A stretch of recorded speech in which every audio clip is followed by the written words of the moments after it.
Salut les amis, j'espère que vous allez bien. Nous sommes très heureux de vous retrouver pour cette première vidéo débat de l'année 2019 et nous avons choisi de vous parler du film Glass de M. Night Shyamalan. Hein, alors j'espère que tu es heureux d'être là aussi? Oui, oui, moi ça va, je fais pas de chute. Je cours, parce D'accord. que je cours pas donc. Ok, donc un film assez complexe. Donc regardez cette vidéo jusqu'au bout. Je pense que vous allez apprendre beaucoup de choses sur ce film. En tout cas, on a vraiment bossé pas mal et nous-mêmes, on a vraiment appris des choses qu'on ne savait pas avant de l'avoir étudié. Donc j'espère que ça sera la même chose pour vous. Alors Glass, c'est le dernier film, c'est le troisième film d'une trilogie créée il y a 19 ans avec Incassable. Ensuite, il y a 2 ans est sorti Split. Et donc Glass, c'est donc le troisième film. Alors que raconte Glass? Eh bien, Glass, grosso modo, on va dire que c'est le personnage de Bruce Willis, David Dunn, qui va traquer donc la bête, incarné par James McAvoy. Et au bout de quelques péripéties, eh bien, ils sont enfermés dans un hôpital, ils sont internés dans un hôpital psychiatrique. Là, on retrouve le personnage de Elijah Price, incarné par Samuel Jackson, qui joue donc, on va l'apprendre à la fin du film, qui incarne donc Mr. Glass, d'où le titre du film, Glass. Et donc ils sont internés tous les trois là-bas, et ils vont suivre tous les trois une sorte de thérapie, de psychothérapie orchestrée par une psychiatre, qui considèrent qu'il y a un syndrome du super-héros et qui sont tout simplement tous les trois malades. Ils pensent être des super-héros et pour elle, ils ne le sont pas. Hein, on peut résumer ça comme ça. Voilà, et donc le film c'est ça. Est-ce qu'ils sont réellement des super-héros ou pas? C'est une des questions du film. Et bien sûr, il va aussi avoir un duel au sommet. Je pense qu'on a un peu tort d'inclure seulement les trois, mais je pense avec les quatre, il y a vraiment un duel entre ces quatre personnages-là. Il y a vraiment un affrontement entre ces quatre. Entre les... Ouais, voilà, un affrontement entre ces quatre, on en parlera à la fin, voilà. Voilà, entre ces quatre personnages. Parce que, comme pour les films de Manoj Night Shyamalan, il faut regarder la vidéo jusqu'à la fin. Voilà. Et donc, alors le film, bon, alors il y a quand même des choses intéressantes qu'on peut dire déjà au niveau de la production, hein, puisque Incassable a été produit par Disney. Buena Vista Touchstone. Ouais. Et Split Blumhouse. Alors Blumhouse Universal. Voilà. Et donc, ils se sont réunis quand même tous les deux pour réunir Glass, qui est quand même pas si fréquent que ça. Bon, on va dire un peu rapidement, parce que c'est pas, vous avez bien compris, pour ceux qui regardent pour la première fois les vidéos débat, la différence avec mes vidéos critiques, la critique, c'est vraiment une petite partie de cette vidéo. On va la faire maintenant d'ailleurs, ce sera quelque chose de très court, ce sera plutôt une analyse du film. Il y aura bien sûr, parfois les avis vont diverger ou pas, d'où le débat, mais voilà, la critique ce sera au début. C'est pas une vidéo critique qui va durer, on ne sait pas, une demi-heure ou une heure, on ne sait pas avec nous. Donc oui, prenez un café, parce que la vidéo pourrait être très longue, mais voilà, c'est pas une vidéo critique, mais on va quand même donner notre avis rapidement là. Qu'est-ce que tu as pensé du film? Moi, je suis très mauvais dans la critique, je suis plus dans l'analyse. C'est Split qui m'avait beaucoup plus dérangé, on va dire, que ce film-là. Ce film-là, on est en terrain connu. Du coup, les personnages, on les connaît et on les retrouve. Dans Split, on ne savait pas où on allait, et j'ai compris ce qui me dérangeait, en fait, c'est que dans Split, l'un des personnages, l'une des personnalités de Kevin Crumb, c'est Dennis, et Dennis joue mal. Et James McAvoy fait exprès de jouer mal Dennis. Et c'est ça qui m'avait profondément dérangé, et j'arrivais pas à rentrer dans le film à cause de ça. Je comprends maintenant que c'était une volonté narrative, mais voilà. Juste, Split me dérangeait vraiment, à cause de toute l'ambiance psychologique, et puis c'est un personnage qui est extrêmement troublant, extrêmement dérangeant. Maintenant, pour moi la critique elle s'arrête là. Moi, je suis quelqu'un qui pense que Shyamalan n'a jamais fait de mauvais film, donc c'est pas à moi qu'il faut demander ça. Alors Glass, moi c'est un film que j'ai vraiment bien aimé. J'aime beaucoup l'œuvre en général de Shyamalan. J'aime en particulier ce qu'il a fait, on va pas dire sa trilogie de super-héros, je l'aime particulièrement, je pourrais dire même que je suis même un fan. Mais alors pour Glass quand même, alors c'est un film que j'ai bien aimé, mais je trouve qu'il est un peu, pour moi, en deçà des deux précédents. Pourquoi?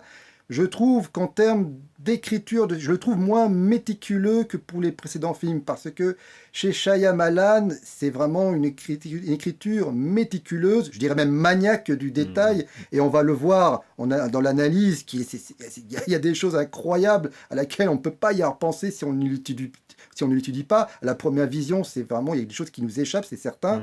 C'est quelqu'un vraiment d'extrêmement méticuleux, tous les détails, on voit bien, par exemple avec Sixième Sens, lorsqu'on sait qu'à la fin que Bruce Willis est un fantôme, on se dit non, c'est pas possible, et on revoit le film, on essaye de trouver la petite bête qui va trahir le personnage, et qui va dire non, là il s'est planté, c'est plus cohérent. Et ça l'est pourtant. Et je trouve par contre, au niveau de Glass, je suis un peu plus circonspect. C'est toujours aussi méticuleux, on va dire, mais il y a quand même des détails qui, moi, me perturbent un peu. Par exemple, je trouve qu'il y a on va dire, des facilités scénaristiques qu'on retrouve dans beaucoup de films, mais qu'on ne retrouvait pas justement dans l'œuvre de Shyamalan, d'habitude pour moi. Et par exemple, les scènes où on voit Mr. Glass et Ligia qui, à mon avis, un peu trop facilement réussit à sortir de sa chambre. Précisément, on le voit pas. Oui, voilà, et c'est ça le problème, on ne le voit pas le faire, où il cache ses médicaments dans son fauteuil roulant, et que les autres ne le remarquent pas, ça me semble vraiment un peu gros. Voilà, il y a des facilités de scénaristique pour moi qu'on ne retrouve pas dans l'œuvre de Shyamalan d'habitude. Je sais que certains spectateurs ont bloqué à cause de ça, parce que là, je donnais que 2 exemples, mais il y en a il y a d'autres exemples dans ce film. Mais moi, ça n'a pas suffi pour que je prenne un certain plaisir à le voir. Voilà, après, comme toujours chez Shyamalan, il aime bien nous reprendre, il aime bien faire des films un peu à contre-courant. C'est un film de super-héros. Mais est-ce que ça sans en être? Donc, c'est vrai que si vous pensez voir un affrontement grand spectacle, genre le prochain Avengers, vous allez être extrêmement déçu. Voilà. Donc, ce n'est pas ça, c'est pas ce que veut raconter Shyamalan. Et il faut le savoir, c'est ce qui pourrait dérouter certains spectateurs. C'est plutôt un cinéma intérieur, on va dire. C'est plutôt un cinéma qui scrute ce qu'il y a dans l'intérieur des personnages. Chez Shyamalan, on n'est pas dans le grand spectacle. C'est vraiment ailleurs. Donc voilà. Donc, on va dire c'est une petite déception quand même, mais c'est quand même un film très intéressant. Et de toute façon, il faut l'avoir vu plusieurs fois, Glass, pour pouvoir l'apprécier, parce que même Incassable, que j'aime beaucoup, je dois avouer que je suis sorti également dérouté la première fois que je l'ai vu, et c'est qu'au bout de la deuxième, troisième vision, j'ai pris mon pied. Donc je pense que ça va être également le cas pour Glass. Ce qui est fort, c'est qu'on peut même, maintenant qu'on a vu Glass, revoir Incassable, mais il faut revoir Incassable, parce qu'on va en parler un peu, il y avait des choses qu'on ne pouvait pas remarquer. Voilà. Donc on va en toucher dans le vif du sujet. Est-ce que ce film est réellement une trilogie? Parce que je pense que pour beaucoup de spectateurs qui ont vu Split et qui ont découvert ensuite qu'à la fin, puisqu'on voit Bruce Willis à la fin de Split et jamais avant, on comprend que donc c'est une suite à Incassable, mais a priori pas avant. En tout cas, c'est l'impression qu'on a, c'est un peu comme un cheveu sur une soupe. Mais en analysant le film et en regardant, on se rend compte que ce n'est pas le cas. Okay. Dans Incassable, il y a quelques petits détails auxquels moi je tiens. D'abord, il se trouve que Glass, Samuel Jackson, lorsqu'il révèle à David Dunn ses capacités, lorsqu'il lui explique qui il est vraiment et vraiment quelles sont ses capacités surhumaines, il lui dit qu'il a un défaut. Son défaut, c'est l'eau. Et il lui explique qu'il faut qu'il fasse très attention à ça, parce qu'il existe des gens qui détestent les super-héros, qui voient d'un très mauvais œil l'existence de ces surhumains, et qui veulent absolument comprendre leurs points faibles pour les utiliser contre eux, comme le ferait Batman avec la kryptonite pour arriver à... Superman. Comme le ferait Batman qui récupère de la kryptonite pour arriver à tuer Superman. Oui. Voilà. D'accord. Okay. Lorsque Glass lui dit ça dans Incassable, il y a 19 ans, il parle très clairement d'une société, d'un groupe de gens qui fait ça, qui en veut aux super-héros. Avant que tu puisses continuer, parce qu'il va révéler une scène un peu moins importante, alors, faut toujours dire qu'il y a des personnes qui nous voient pour la première fois. Ah bon? Donc, ah bah oui, il y en a qui nous voient pour la première fois. Ouais. Donc, il faut quand même leur dire, pour ceux qui ne savent pas comment on fait, ce qu'on fait réellement, c'est qu'on va vraiment décortiquer le film. Donc il faut l'avoir vu avant, voilà, pour spoiler. donc on va spoiler à mort à partir de ce moment. Donc jusqu'à maintenant, vous pouvez... Hein, mais si vous n'avez pas vu le film et si vous ne connaissez pas Incassable et Split, bah, d'abord, c'est une honte à vous, on est d'accord? Oui. Et ensuite, voyez-les, et ensuite, bah, regardez notre vidéo, parce qu'on va vraiment analyser à fond. Donc, on va spoiler à mort. Je crois que maintenant, c'est clair, mais il faut toujours le préciser pour ceux qui voient la... Parce que peut-être qu'il y a des personnes qui nous découvrent, donc il faut... Voilà. Alors, parce que voilà, tu voulais parler donc de cette organisation secrète, tu veux dire qu'on la découvre à la fin de Glass. On la découvre à la fin du film Glass, donc, mais le personnage de c'est un des gros twists du film. C'est un gros twist du film, effectivement, mais le personnage donc, de Shyamalan en parle déjà très clairement dans Incassable il y a 19 ans. Voilà. C'est important de savoir que Glass le sait depuis longtemps, connaît l'existence de ces gens-là depuis longtemps, parce que ça explique son comportement dans son film qui lui est consacré donc dans Glass, puisque lui, on comprend à la fin du film qu'il n'a jamais été dupe de ce qu'est la psy. Voilà, on s'arrête là pour l'instant, on va en dire plus petit à petit. Il y a un autre détail dans Incassable, qui lui est encore plus énorme. Là, on n'a rien d'autre que la parole de Shyamalan pour le croire, mais Shyamalan l'a dit officiellement à James McAvoy, pour jouer son personnage dans Split, le film précédent, c'est que Kevin Crumb est présent dans Incassable. Il est, alors c'est à peu près aux 2/3 du film, lorsque David Dunn découvre et teste ses pouvoirs pour la première fois. Son vrai pouvoir n'étant pas forcément sa force surhumaine, et le fait qu'il soit potentiellement immortel parce qu'il n'est jamais malade, son vrai pouvoir, c'est de sentir la personnalité des gens qui le touchent ou qui le touchent autour de lui. Si jamais il frôle quelqu'un qui a fait quelque chose de mal dans sa vie ou qui a des mauvaises intentions, il va le ressentir immédiatement. Chose qu'il aura du mal à expliquer dans le film Glass, justement à la psy. On le voit faire ça dans Incassable, et il se trouve que dans une scène, il frôle une femme, une mère avec son enfant. Shyamalan a déclaré très officiellement que c'était la mère de Kevin Crumb et l'enfant c'est Kevin Crumb. On n'en voit pas beaucoup plus, on sait qu'il ressent quelque chose parce qu'on entend, c'est plus un flash auditif, on entend David Dunn qui ressent, on entend des hurlements, quoi. On entend le gamin qui hurle en fait, comme un pouvoir télépathique. Donc voilà, ce sont deux quand même énormes détails qui sont présents dans Incassable il y a 19 ans, qui prouvent que Shyamalan avait bel et bien tout pensé depuis le début. Voilà. Alors attention, une petite précision aussi très, très narrative, quand on dit qu'il est maniaque de l'écriture. Shyamalan est quelqu'un qui épure son écriture le plus possible. Quelquefois c'est dérangeant, quelquefois ça impacte le film. Moi je suis d'accord pour dire que After Earth n'est pas suffisant. Ok, c'est à cause de ça, c'est parce qu'il épure le plus possible son écriture pour ne garder que l'essence même de ce qu'il veut dire, et parfois il va trop loin. Dans Incassable, c'était pas un problème, mais le problème qui s'était posé, c'est que il voulait faire un film de super-héros, donc il avait un premier acte, un deuxième acte, un troisième acte. Au premier jet, le deuxième acte et le troisième acte ne lui plaisaient pas du tout. Donc il les a abandonnés, et il a fait, l'originalité d'Incassable, c'est que c'est en fait le premier acte qui est exagéré et étendu pendant tout le film. Même s'il y a une sorte de combat final, mais il s'agit juste dans Incassable de montrer, là on va y revenir aussi, le vrai sujet qui est le personnage de David Dunn qui s'affirme, qui se découvre lui-même et qui s'affirme et qui doit se prouver à lui-même qu'il est bel et bien ce qu'il est devenu, ou ce qu'il est depuis longtemps. Toute la question est là. Donc il avait pensé très clairement le méchant du film Incassable comme étant Kevin Wendell Crumb, mais il l'a abandonné parce qu'il voulait se consacrer au premier acte. Incassable, c'est juste le premier acte de son histoire de super-héros. Et puis, comme Shyamalan ne fait que des films authentiques et originaux, et vraiment il écrit les scénarios totalement pour tous ses films. Tous ses films pourraient explorer chacun d'entre eux une mythologie qui lui est propre. Il n'y a pas pensé pendant longtemps, et puis quand il a écrit Split, il a ressorti ses vieux dossiers. Et il a dit, le personnage là, dont je voulais en faire un méchant dans Incassable, je vais en parler. Et c'est là qu'est née en fait l'idée d'en faire une trilogie. Donc c'est curieux, il n'avait pas envie du tout d'en faire une trilogie, mais c'est juste que ça vient d'une sorte de frustration d'écriture qui date d'Incassable. Voilà pourquoi on a à faire une trilogie sur Ensuite, 19 ans. alors c'est vrai que lorsque j'ai dit qu'on voit le personnage de Bruce Willis à la fin de Split, c'est un peu comme un cheveu sur la soupe. C'est vrai que c'est pas tout à fait vrai d'ailleurs, puisque on parle déjà de la thématique du super-héros déjà au début de Split.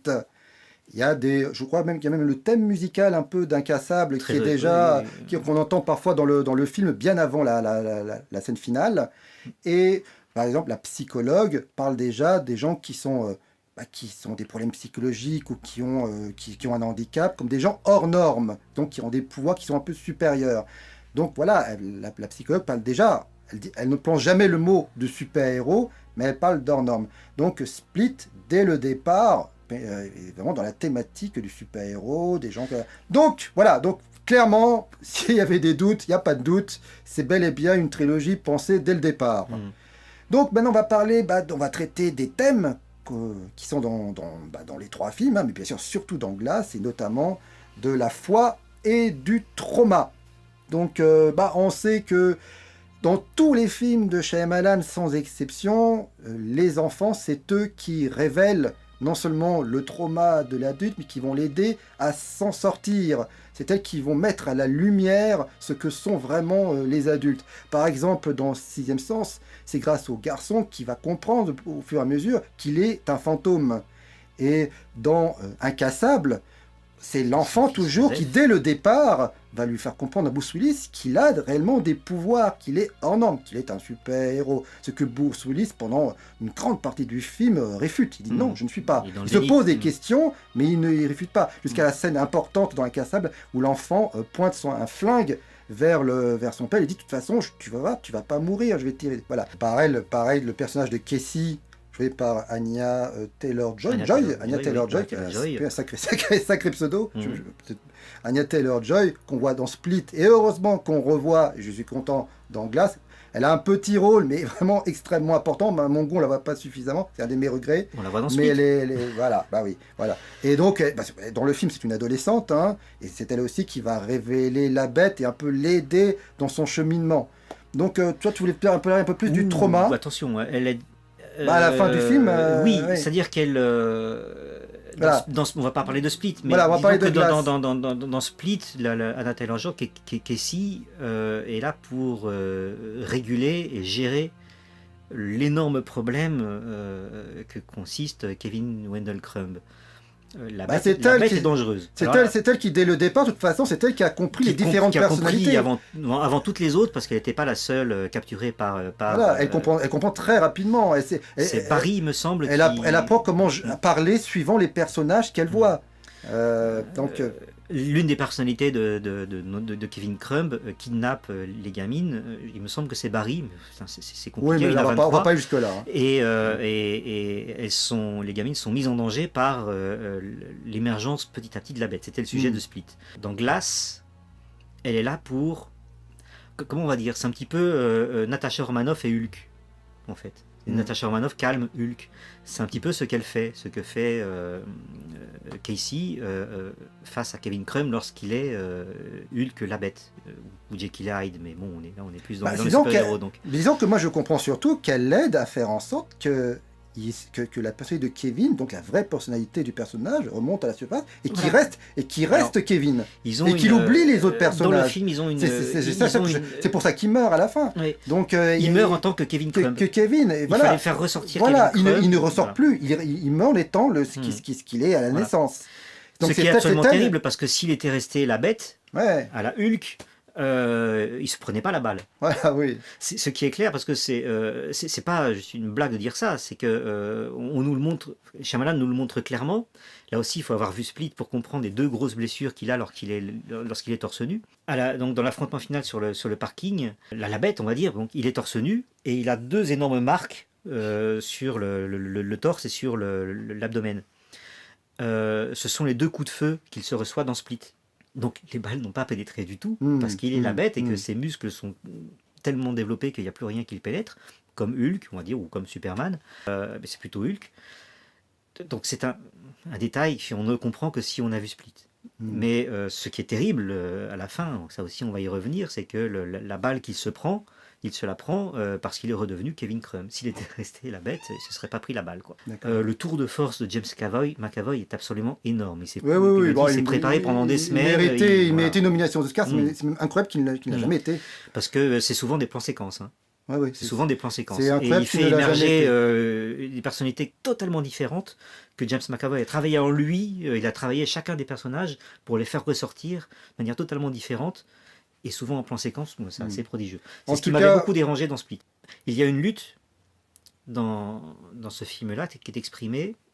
Alors ça, c'est du niveau de la psy. Elise, jouée par Sarah Paulson, elle est persuadée que ces personnages-là n'ont rien d'autre qu'une foi en quelque sorte religieuse. Attention, parce que les personnages de Kevin Crumb ne l'entendent pas de la même manière. C'est-à-dire que tout s'explique par une trop grande confiance en soi. Pour elle, les personnages ont une trop grande confiance en eux, ce qui peut s'apparenter à une foi quasi religieuse, irrationnelle. Ils sont tellement, David Dunn et Kevin Crumb sont tellement persuadés d'être des surhommes, des surhumains, que il faut les faire retomber sur terre. C'est le rôle de la psychiatre. La psychiatre leur dit, mais tout ce que vous avez là, ça s'explique. Moi, je vous l'explique par la psychologie. Et finalement, vous n'êtes rien de plus que des cas psychiatriques qu'on traite dans les hôpitaux. Voilà. Donc elle les rabaisse complètement au plan de l'humain médiocre. À partir de là, on va reparler précisément de cette scène, les personnages perdent foi en eux et ne redescendent au rang de simples humains mortels. Ce qui est absolument terrible pour les personnages, parce qu'on le rappelle, on vient de passer 2 films à les voir émerger, à les voir se persuader factuellement qu'ils ont bel et bien ces capacités-là.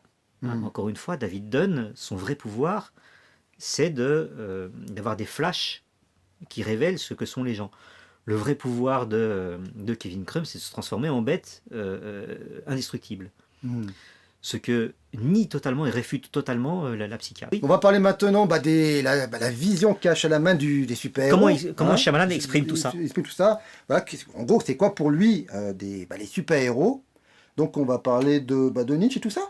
Oui, voilà. Alors, deuxième cachet d'aspirine. Le surhomme, c'est quand même une notion philosophique, on va dire dégrossie par Nietzsche. Le surhomme, c'est pas du tout ce que les nazis en ont fait, il faut oublier ça. D'un strict point de vue philosophique, c'est on devient un surhomme lorsqu'on dépasse toutes nos souffrances. Finalement, des traumas, tout le monde en a à plusieurs degrés, et des souffrances, on peut en avoir aussi à plusieurs degrés. Nietzsche était quelqu'un qui souffrait, il était malade tout le temps, et c'est pour ça qu'il a développé cette philosophie. Il faut tenir bon.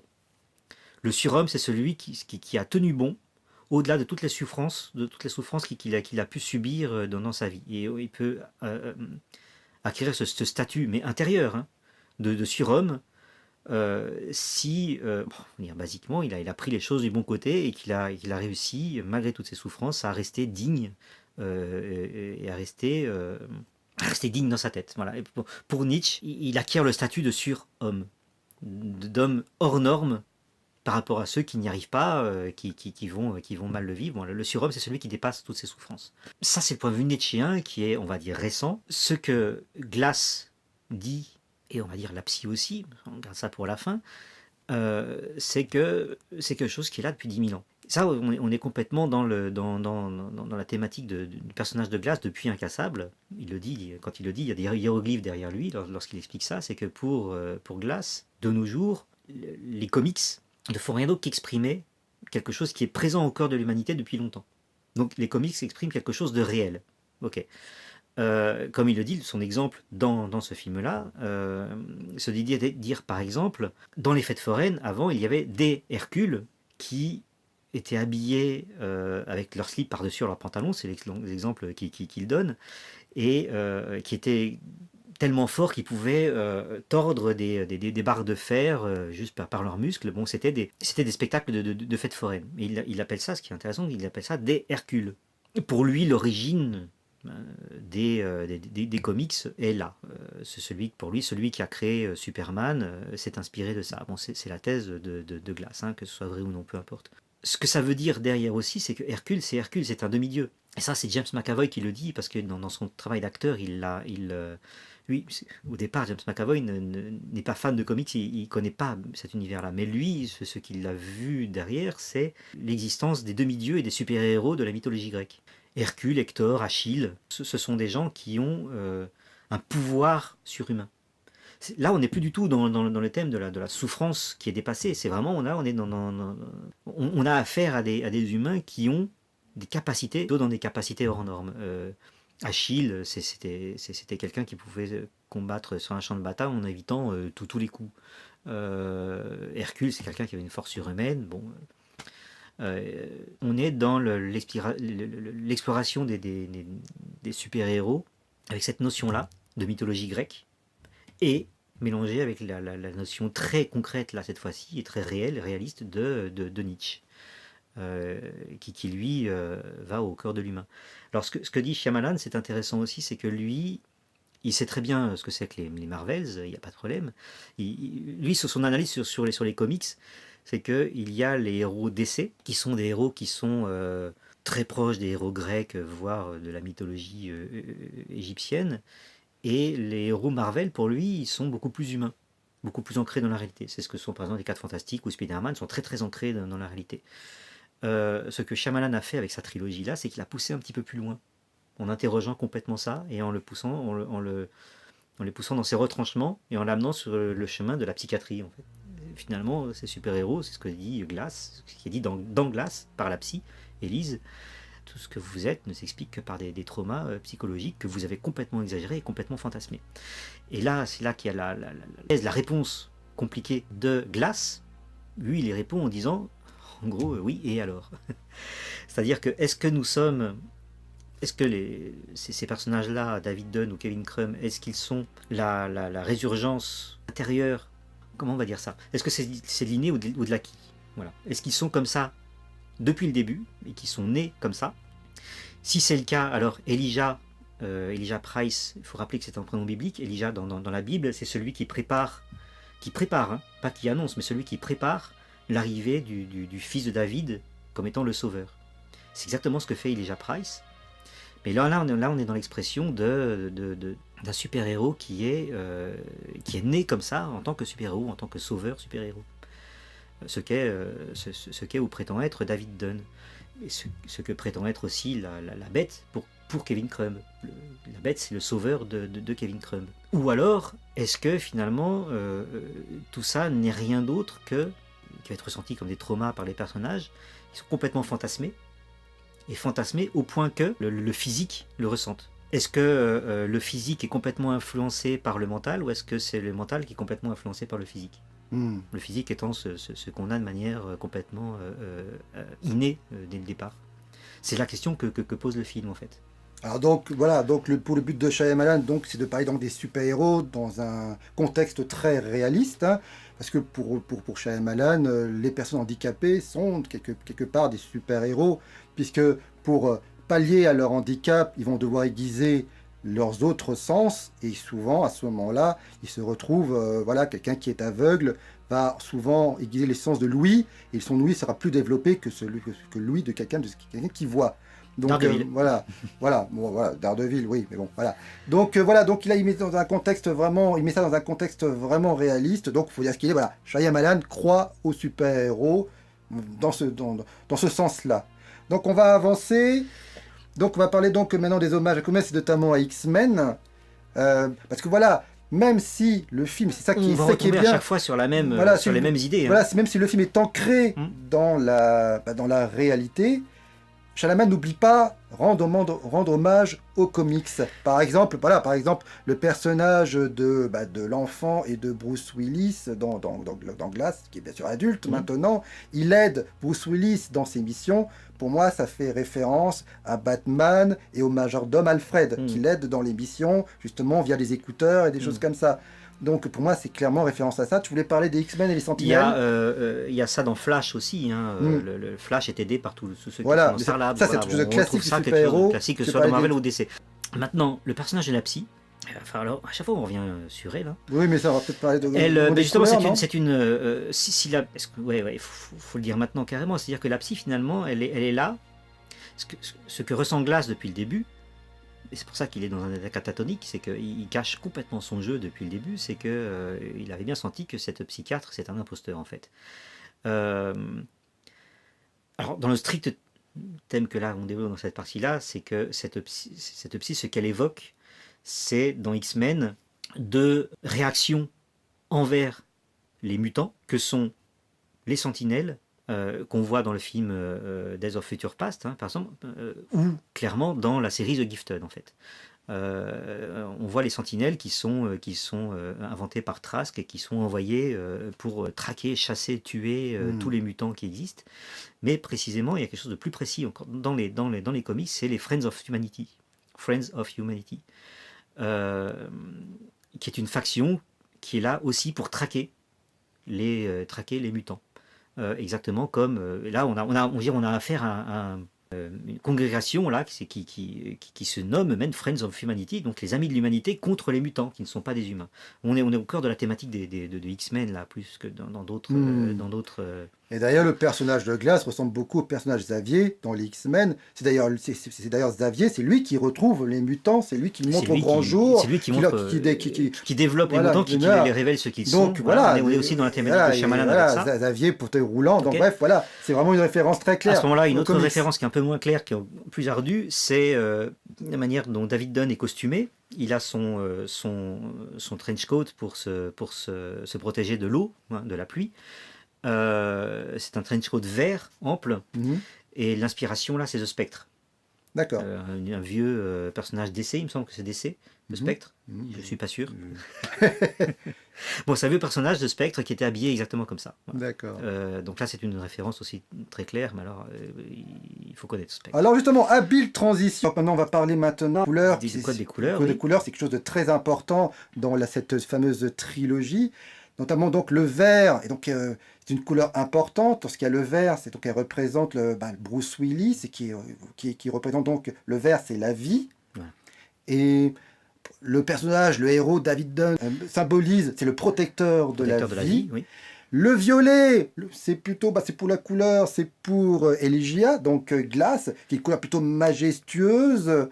Et donc, prend très clairement dès le début comme le révélateur, le révélateur. Extrêmement important, c'est une couleur de la royauté.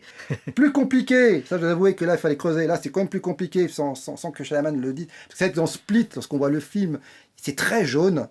Et c'est vrai que le jaune représente donc pour le personnage de la Horde, donc le personnage interprété par James McAvoy, le jaune c'est pour les cérémonies bouddhistes.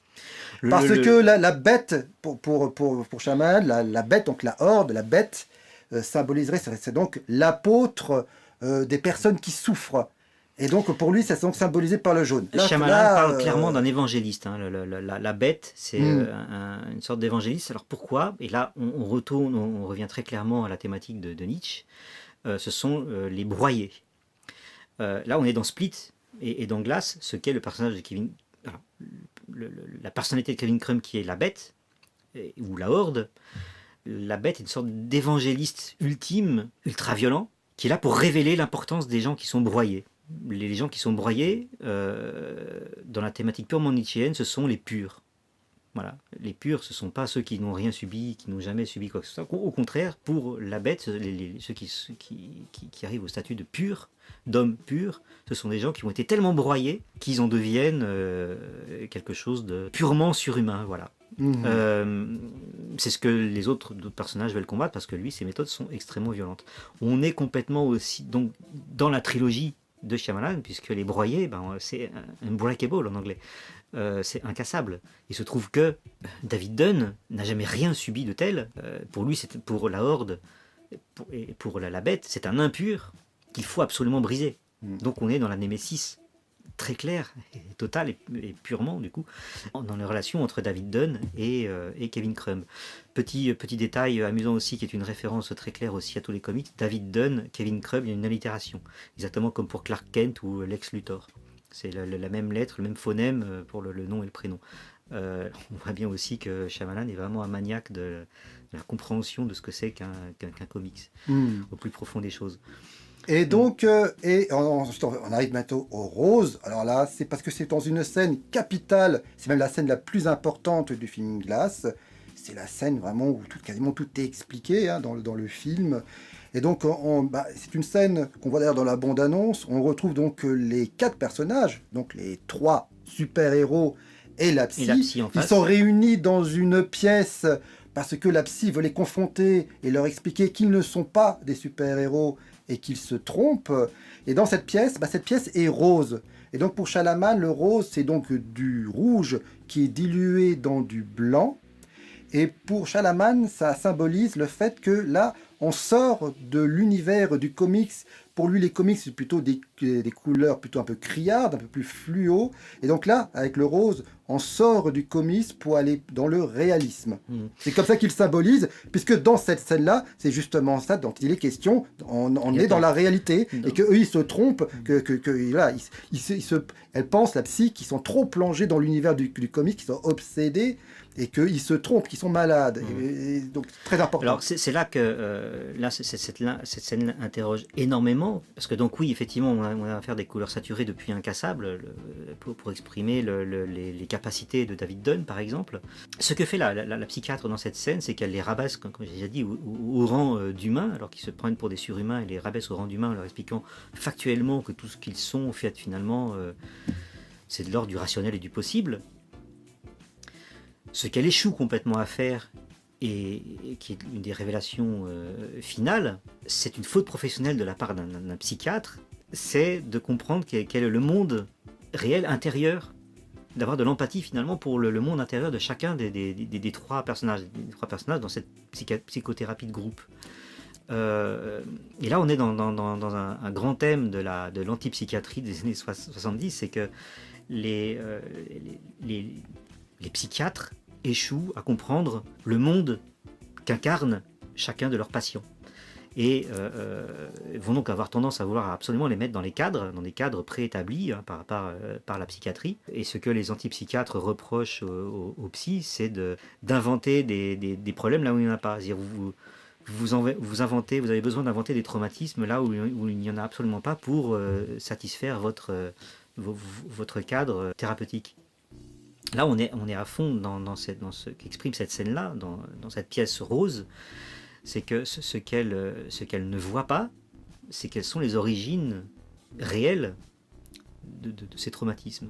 Ce que va révéler Joseph Dunn, le fils de David Dunn, et que Glass a compris aussi parfaitement, c'est que au final, et là on est dans la révélation du film carrément, c'est que le personnage de Kevin Crumb, depuis Incassable, c'est que le personnage de Kevin Crumb, son traumatisme lui, c'est que son père est mort dans l'accident de train provoqué par Glass. Donc si Kevin Crumb, là il y a du déterminisme de la part de Shyamalan qui est parfaitement assumé, c'est que si Kevin Crumb a développé ce trauma au point d'avoir ces 23 personnalités qui sont en conflit en lui, c'est parce que Glass a tué son père dans l'accident de train. Le personnage du psy échoue totalement à comprendre ça. Et elle est dans le déni total de deux choses, c'est qu'elle elle ne peut absolument pas comprendre que la réalité de la condition de David Dunn, qui est de sentir de sentir ce que sont les autres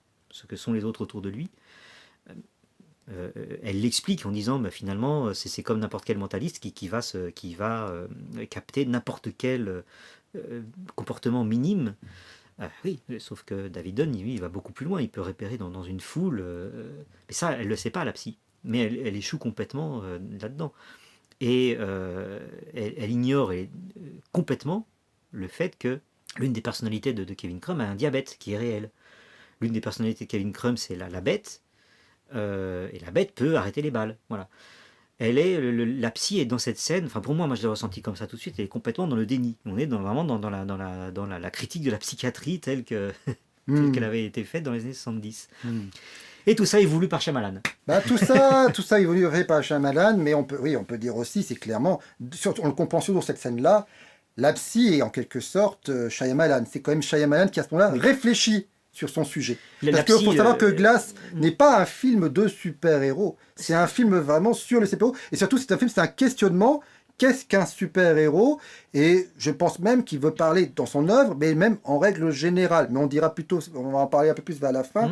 Mais voilà, je pense que vraiment le psy, c'est vraiment Shyamalan qui réfléchit en même temps que la psy. Donc c'est pour ça que c'est vraiment un personnage très important. La psy, c'est Manoj Shyamalan dans le film. Voilà. Maintenant, on peut dire carrément jusqu'où va le film. Je sais pas ce que tu veux rajouter. Bah oui, bon, on va pas parler de la fin. La fin qui est très importante. Voilà. L'interprétation de la fin. La fin, comme on le sait, j'espère que vous l'avez vu le film. Parce qu'on vous le dit, hein, les trois ils crèvent. Hein, les trois super-héros sont morts. Ah bah oui, je le dis. Oui. Oui, merde, ils sont morts. Donc, voilà. Et oui, c'est quand même rare de voir un film de super-héros où les super-héros morts. En général, justement, ils vivent. Sinon, on n'est pas un super-héros, normalement. Superman, il meurt pas. Précisément, on a... Quoique dans des BD, il meurt. Hein, il risque dans d'autres. Mais bon. Tu veux vraiment le savoir, dans une BD, Superman se fait complètement défoncer par Alfred. Oui. C'est Alfred qui défonce Superman, il le bat à la boxe, hein, voilà. Et Superman, il est obligé de fuir. D'accord.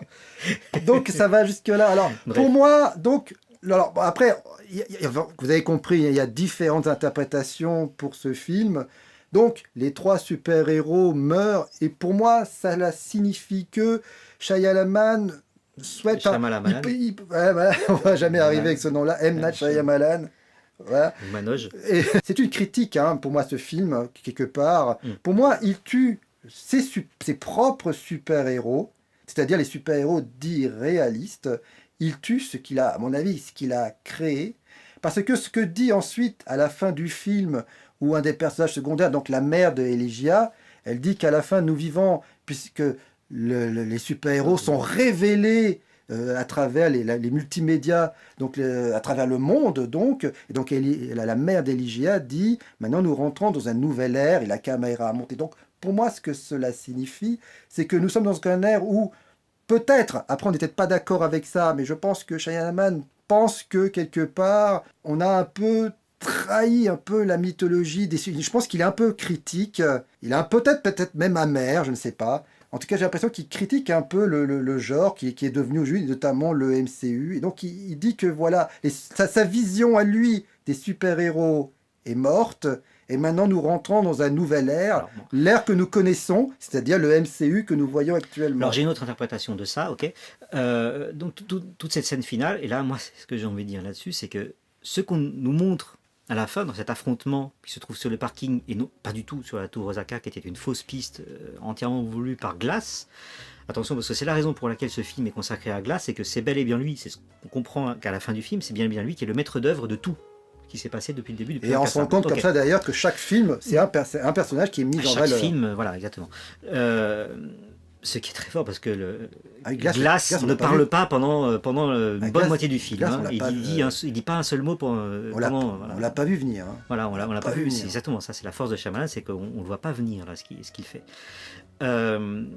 Or, qu'est-ce que c'est que cette révélation au monde? Alors, ce qu'on nous montre, ce que nous démontre à la fin Glass, que la psy, qui est la némésis de Glass, c'est la psy. La némésis de la Horde, c'est Dunn, ou inversement. La némésis de Glass, c'est la psy. Qui n'est pas la psy, puisque c'est révélé à la fin du film, qui n'est pas du tout une psy en fait. Donc c'était pas du tout une faute professionnelle finalement, puisqu'elle n'est pas une psy, c'est la révélation finale du film. Qui est l'organisation.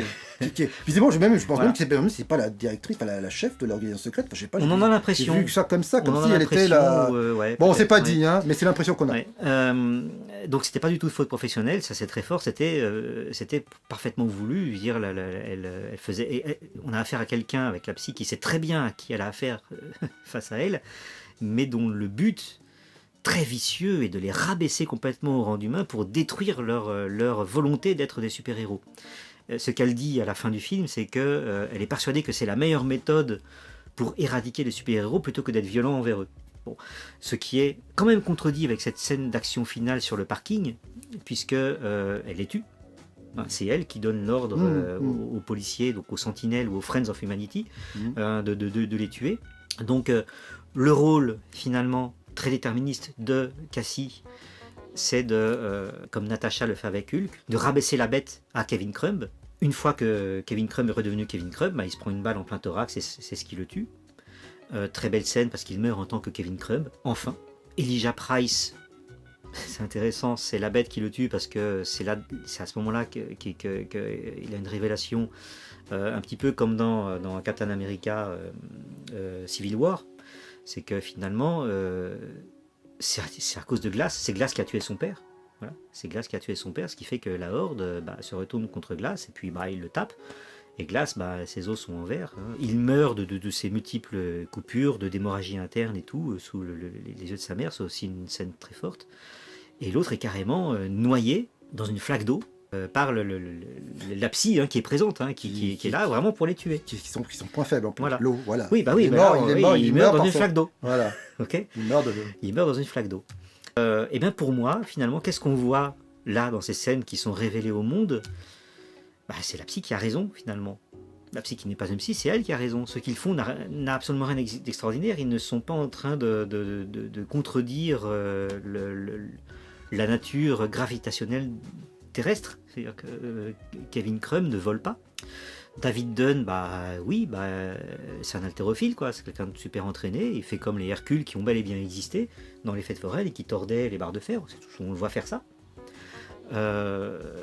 Elijah Price, il a une maladie qui existe.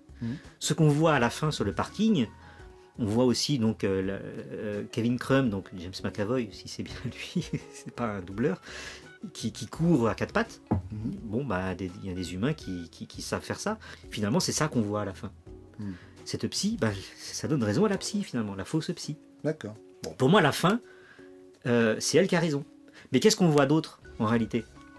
C'est quoi cette nouvelle ère? Moi, je ne l'interprète pas comme ça. Qu'est-ce que c'est que les Active Comics? C'est une création totale de Shyamalan. Mais bon, on a compris, les Active Comics, c'est les Action Comics. Dans le numéro 1 de Action Comics, de 1938, c'est là, comme il est dit dans le film, qu'apparaît pour la première fois et révélé au monde entier Superman. Qu'est-ce qu'il fait Superman dans ce numéro 1? Il ne vole pas. Il a juste une force surhumaine. Et on le voit sur la couverture. On voit Superman qui soulève une voiture, tout simplement. Sa force, sa capacité surhumaine dans le numéro 1 de Action Comics, donc Active Comics dans le film, c'est Superman qui est tellement fort qu'il peut soulever une voiture. C'est ni plus ni moins ce que fait la Bête, donc la Horde, la Bête, sur le parking. Et pour moi, la nouvelle ère, c'est une sorte de boucler la boucle et de revenir aux fondamentaux du super-héros, tel que ça a été montré en 1938 avec l'arrivée l'arrivée dans le monde de Superman, qui est devenu une icône extrêmement importante dans la culture populaire, quoi. La nouvelle ère, c'est la renaissance de la première ère des super-héros née en 1938 avec Superman. Pour moi, c'est ça que ça veut dire. C'est qu'on a les super-héros sortent des comics pour revenir arriver dans la réalité, dans la diégèse du film. Même si ça ne sort pas du cadre du parking. La révélation finale fait que grâce au multimédia, toutes les caméras en fait ont été reliées au net par Glass dans le plus grand secret pour que tout le monde, dans le monde entier, puisse voir ces vidéos-là. Mais bon, ce qu'on voit finalement, c'est des vidéos YouTube, quoi. Voilà. Après, si on veut être un peu pointilleux, mais après, c'est vrai que maintenant qu'on peut truquer les vidéos, est-ce que vraiment le monde va y croire? Parce que moi, je dois avouer, je vois une vidéo YouTube où je vois un mec qui fait un bond de 5 mètres, je ne le crois pas. Voilà. Je veux dire, ça sera truqué. Voilà. Donc, c'est ça qu'interroge Shyamalan, c'est qu'est-ce que c'est que le film s'arrête là-dessus, sur cette interrogation-là, très clairement, qu'est-ce que c'est que ces gens-là dans notre monde? Si jamais il veut faire une suite, c'est qu'est-ce que ça va être? Ça va être une sorte de X-Men. Parce que pour qu'une personne le croie, c'est comme toutes les vidéos qu'on voit, les documentaires qu'on voit sur le surnaturel, on a du mal à y croire parce qu'on pense toujours à un trucage, à un fake ou un truc comme ça. Que ce soit ou pas, c'est direct dans les commentaires, c'est vrai qu'on a du mal à y croire. C'est vrai qu'on l'être humain a besoin, il croit ce qu'il voit. Oui. Voilà. C'est vrai que et on sait qu'avec les vidéos, on peut truquer, on peut monter. Et c'est vrai qu'on peut sûrement y croire lorsqu'on est présent devant l'action. Et encore, il y a des psys qui vont dire ça a été une hallucination collective. Mais bon, on va pas jusque là. Mais voilà. Mais bon, voilà. Bon, après, il y a vraiment différentes interprétations. On peut dire beaucoup de choses sur ce film-là. Je crois qu'on va arrêter là. Mhm. Mais c'est vrai que le film, vraiment, vous avez remarqué, d'une très très grande richesse. J'espère qu'on n'a pas été Ce qui trop est là. intéressant en conclusion, c'est que finalement, cette fausse psy est mise en échec. Voilà. Quoi que ça devienne, cette psy, donc cette organisation secrète est mise en échec. Depuis 10 000 ans. C'est ce qui explique. C'est la première fois en 10 000 ans qu'ils sont mis en échec. D'accord. Dans la mythologie du film, c'est le film. Donc j'espère qu'on n'a pas été trop laborieux parce que c'est vrai que là on est vraiment allé dans tous les sens. C'était pas facile d'avoir un plan vraiment carré puisque il y avait souvent des interactions suivant les parties et voilà il fallait faire toujours des allers-retours. C'était assez compliqué. Donc mais j'espère quand même que cette vidéo vous a plu. Dites-nous dans les commentaires ce que vous avez pensé de ce que nous avons dit, est-ce que vous êtes d'accord avec nous ou pas. Si vous avez votre propre interprétation, n'hésitez pas à la mettre dans les commentaires, car nous sommes toujours très intéressés à vous lire. D'ailleurs, c'est pour ça qu'on fait ces vidéos-là, hein, c'est toujours des échanges. Donc n'hésitez pas à mettre des commentaires, à donner votre avis, c'est ce qui nous intéresse le plus. Hein. Et ensuite, voilà, abonnez-vous, likez la vidéo, vous savez comme d'habitude, partagez-la, c'est important pour nous, ça nous fait plaisir, c'est important pour le référencement, c'est bon pour le moral, c'est gratuit, c'est très important pour nous motiver à continuer. Et bon, on va essayer de faire en sorte qu'il y ait plus de vidéos débats, on va être, pourquoi pas, les soyons fous un par mois, on va essayer. Oui, Bumblebee la prochaine. Voilà, bon, je sais pas si on va aller jusque là, mais voilà. Abonnez-vous à la chaîne si vous ne souhaitez pas louper la prochaine. Et je vous dis à bientôt. Allez, bye!